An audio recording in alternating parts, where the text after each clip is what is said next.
Assalamu Alaikum. My name is Rakib and you are watching rollingrakib. কিনবেন কি কিনবেন না এই সিরিজের আজকের ভিডিওটা হচ্ছে রানার টার্বো 125 এই বাইকটাকে নিয়ে।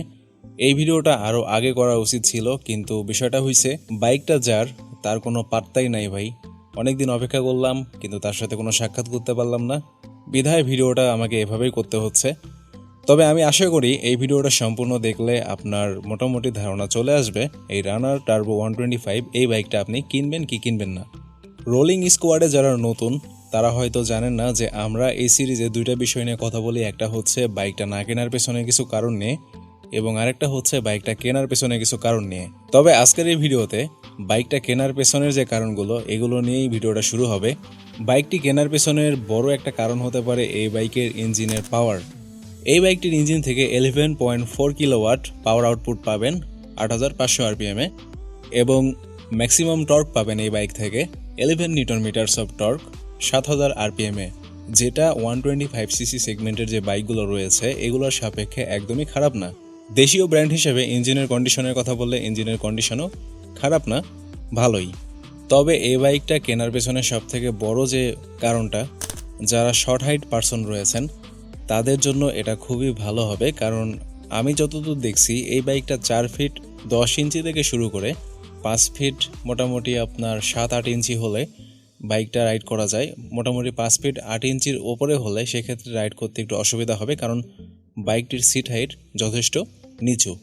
বাইকটা কেনার পেছনে 3 নম্বর যে বড় কারণ সেটা হতে পারে এই বাইকের কালার কোয়ালিটি। ভাই ব্রাদার্স, আপনারা অনেকেই জানেন যে রানার অনেক দিন ধরে পেন্ট কোয়ালিটি নিয়ে কাজ করে আসতেছে, এবং এদের পেন্টিং কোয়ালিটিটা এখন কিন্তু খুবই ভালো মানের। বিষয়টা হলো, একটা কাজ যখন আপনি অনেক দিন যাবত ধরে করবেন না, তখন কিন্তু সেই দিক থেকে আপনি অভিজ্ঞ হয়ে উঠবেন। আপনি খেয়াল করলে দেখবেন অন্য অন্য ব্র্যান্ডের বাইকের কালার কোয়ালিটির সাথে এই রানার বাইকগুলোর কালার কোয়ালিটি কিন্তু বর্তমান সময়ে ভালোই। তবে এখানে একটা কথা বলার আছে, সেটা হচ্ছে বাইক যত ভালো হোক বা যেমনই হোক, এর কালার কোয়ালিটি ভালো রাখতে হলে আপনাকে যথেষ্ট যত্ন নিতে হবে। দেশীয় ব্র্যান্ড, তাই স্পেয়ার পার্টসেরও কোনো সমস্যা না হওয়ারই কথা। আরও একটা বিষয়, এই বাইকের সার্ভিস নিয়েও সমস্যা হবে না। দেশের সর্বত্রই এই বাইকটা আপনি সার্ভিস করতে পারবেন। ভালো লাগার মধ্যে আরও একটা বিষয়, সেটা হচ্ছে এই বাইকের ওয়ারিং কোয়ালিটি। ওয়ারিং কোয়ালিটি আমার কাছে মোটামুটি একটা 150-160 সিসি বাইকের মতোই মনে হয়েছে। বাইকটি কেনার পেছনে আরও একটা বড় কারণ হতে পারে, অন্য অন্য বাইকের তুলনায় এই বাইকের ফ্রি সার্ভিসের সংখ্যা বেশি, এবং এই বাইকটা কিন্তু কিস্তিতে পাওয়া যায়, যেটা রানার নিজেই মেনটেন করে। এত ভালো দিকের মধ্যেও বেশ কিছু কারণ আছে এই বাইকটা না কেনার পেছনে।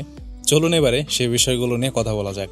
এই বাইকটা না কেনার পেছনে বড় একটা কারণ হতে পারে এই বাইকের প্রাইস। আপনাদের অনেকের হয়তো খেয়াল আছে, এই বাইকটার প্রাইস ছিল একসময় 1,18,000 টাকার মতো। এখন ভিডিওতে আমি বর্তমান প্রাইসটা বলতেছি না যে এটা আবার কমবে বা বাড়বে, এজন্য একটু কষ্ট করে এই ভিডিওর ডেসক্রিপশন বক্সে যাবেন, ওখানে লেটেস্ট প্রাইসটা আপনারা পেয়ে যাবেন। এখন রানার যেহেতু একটা দেশীয় ব্র্যান্ড আমাদের, সেই ক্ষেত্রে এই বাইকগুলোর প্রাইস অন্তত হাতের নাগালে থাকলে দেশের মানুষের ভালো হবে। বাইকটা না কেনার পেছনে বড় একটা কারণ হতে পারে এই বাইকের মাইলেজ। আমি যতদূর দেখছি এই বাইকটা সিটি এবং হাইওয়ে এভারেজে আপনার অ্যারাউন্ড 45 কিলোমিটার পার লিটারে মাইলেজ দেয়। তবে আরও একটা দুঃখের সংবাদ আছে, যদি এই বাইকটা আপনারা উচ্চগতি বলতে আমি বলতেছি হাই আরপিএম এর কথা, এইভাবে যদি বাইকটা আপনারা সর্বত্র রাইড করেন, তাহলে এই বাইকের মাইলেজ গিয়ে দাঁড়াবে 38 থেকে 40 মতো, যেটা একটা 150 বা 160 সিসি সেগমেন্টে যে বাইকগুলো রয়েছে এগুলোর কাছাকাছি মাইলেজ, যেটা 125 সিসির একটা ইঞ্জিন থেকে খুবই দুঃখজনক ব্যাপার। এবং আরও 2-4টা বিষয় সমস্যা আছে, যেমন এই বাইকের রিয়ার সাসপেনশন। এই বাইকের রিয়ার সাসপেনশনের যে ধরন, এটা হচ্ছে আপনার নাইট্রাক্স গ্যাস ফিল্টারের সাথে যে সাসপেনশনটা দেওয়া হয় সেইটা। কথা শুনে মনে হইতে পারে যে হ্যাঁ অনেকটা ভালো কোয়ালিটির সাসপেনশন, কিন্তু ব্যক্তিগতভাবে আমি যেটা দেখছি অন রোডে এটা পুরাই ব্যতিক্রম। এই বাইকের রিয়ার সাসপেনশনটা আরেকটু ভালো হতে পারত। ভালো না লাগার আরেকটা বিষয় হচ্ছে এই বাইকের ব্রেকিং সিস্টেম। সামনে ডিস্ক ব্রেক রয়েছে, কিন্তু ওইটার ফিডব্যাক আমার কাছে আশানুরূপ মনে হয় নাই। মেজর সমস্যার মধ্যে আরও একটা সমস্যা, সেটা হচ্ছে এই বাইকের ক্লাচ প্লেট খুব তাড়াতাড়ি নষ্ট হয়ে যায়। আমাদের দেশে আমরা যেভাবে বাইক রাইড করি, এতে ভালো মানের বাইকের ক্লাচ প্লেটও বেশি দিন যায় না। এখন বিষয়টা হচ্ছে আগে থেকে যদি ক্লাস প্লেটের একটা ভয় থাকে তাহলে তো সমস্যা।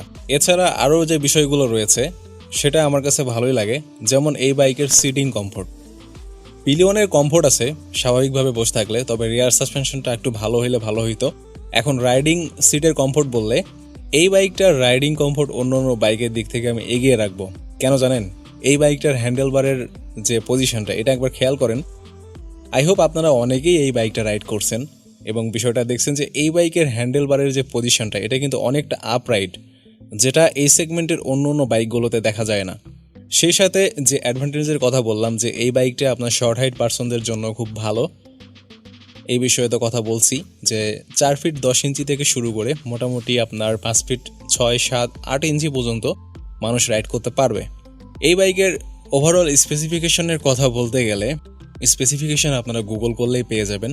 আমি ভিডিওটা লম্বা করব না, তারপরেও ছোট আকারে আপনাদের সামনে তুলে ধরার চেষ্টা করতেছি। তবে এই স্পেসিফিকেশন বলার আগে একটা কথা না বললেই না, এই বাইকের যে সেমি ডিজিটাল মিটার এটা ভালো, খুবই ভালো একটা দিক। কারণ বর্তমান সময়ে আপনি খেয়াল করলে দেখবেন জাপানিজ কোম্পানিগুলোতে আপনার সেমি ডিজিটাল মিটারও নাই। হাতে গোনা কয়েকটা বাইকে এই সেমি ডিজিটাল মিটার দেখা যায় 125cc সেগমেন্টে যে বাইকগুলো রয়েছে এগুলোর মধ্যে। তবে আরেকটা বিষয় আমি আপনাদের সাথে শেয়ার করতে ভুলে গেছি, সেটা হচ্ছে এই বাইকের চেন থেকে নয়েজ আসে। এখন নামি দামি কিছু ব্র্যান্ড আছে যেগুলোর যে বাইকগুলো, ওই বাইকগুলোর চেনেও কিন্তু নয়েজ আছে। আমি ব্র্যান্ডের নাম বলতে চাই না, তবে এই বিষয়টা কিন্তু ফিক্স করা যায়। ঠিক আছে, এরকম সমস্যা মেনে নেওয়া যায় যেটা আপনি ফিক্স করতে পারবেন। তবে যে বিষয়গুলো বললাম, রানার টার্বো যদি আপনার কেনার ইচ্ছা থাকে তাহলে এই বিষয়গুলো মাথায় রেখে কিনবেন। আর স্পেসিফিকেশনের মধ্যে সামনে টেলিস্কোপিক ফগ, রিয়ারে আপনার ওই নাইট্রক্স যে গ্যাস ফিল্টার সাসপেনশন এইটা। আচ্ছা, একটা কাজ করি, স্পেসিফিকেশনগুলো আমি স্ক্রিনে দিয়ে দিই, আপনারা একটু দেখে নেন এবং এগুলো দেখতে দেখতে আরও কিছু কথা আছে সেগুলো আপনাদের সাথে বলা যাক।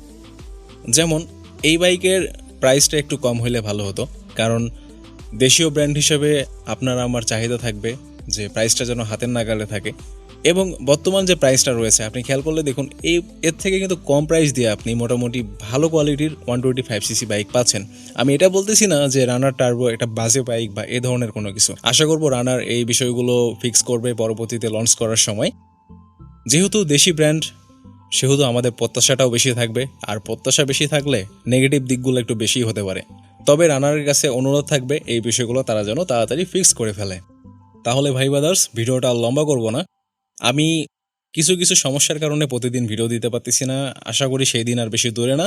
প্রত্যেক দিন আপনাদের সামনে ভিডিও নিয়ে আসবো এবং আপনাদের অনেক ডিমান্ড ছিল যে বাইকগুলো সম্পর্কে আপনারা ভিডিও চেয়েছিলেন, ধারাবাহিকভাবে সেই ভিডিওগুলো দেওয়ার চেষ্টা করব সামনের দিনগুলোতেই। তাহলে আমি দেখা করতেছি পরবর্তী কোনো ভিডিওতে। সে পর্যন্ত ভালো থাকবেন, সুস্থ থাকবেন, আল্লাহ হাফেজ।